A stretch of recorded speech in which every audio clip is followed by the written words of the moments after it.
Mark, James Morton given a new deal last night by Bristol City, a very long-term deal as well. What does that say about what he's done in the 10 games that he's had here? Well, I think he went to Bath last year and did well, and then obviously that was 2 leagues down. Then he's come to us and had an opportunity to play league football and shown that he can cope with that. So it shows that he's done well while he's been here. He's got loads to learn. I think Bristol City know that. We're trying to help with that, and he'll definitely be a better player for experience in sort of life in League Two.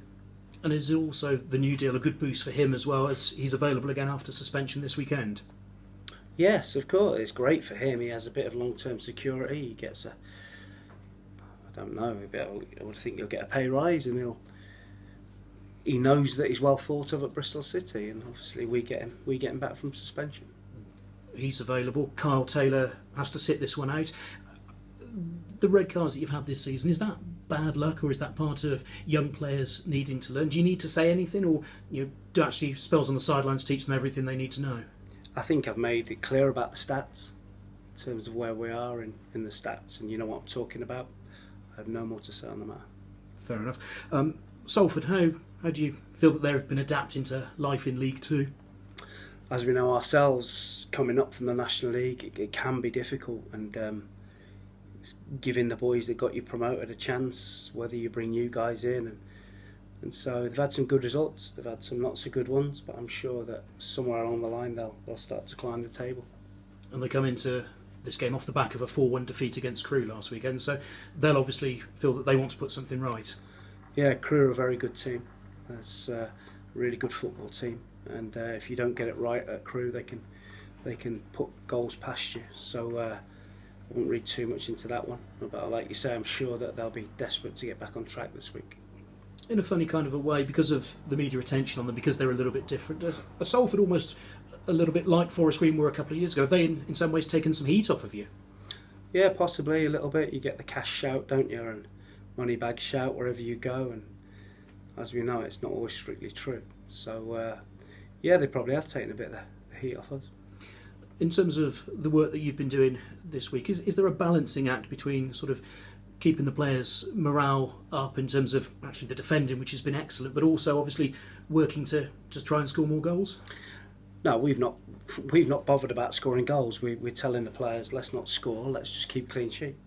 Come on, of course we train like we want to score, but it's just not happened. But I think if we get too et up about it and too bothered about it, we'll get even tighter in front of the goal.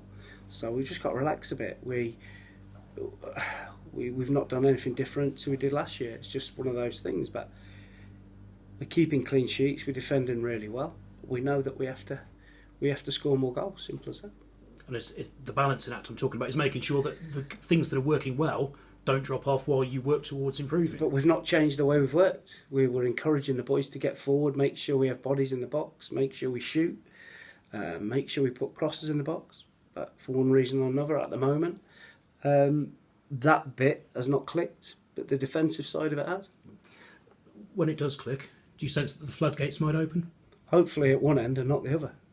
We have to make sure we keep being diligent and professional at one end of the pitch, but we take a few chances at the other. Injuries? How's the squad this weekend? Good. We have Carl Taylor suspended, and we have Kevin Dawson out with a calf strain. So fairly minor, presumably, but is that a repeat of what he had the other week? Different part. But we have a small squad, but we've got enough to cope. Small backroom team as well. Scott Lindsay obviously left the club this week formally. You've been working without him for a while. How do you, going forwards, fill the assistant manager's role? We won't. We're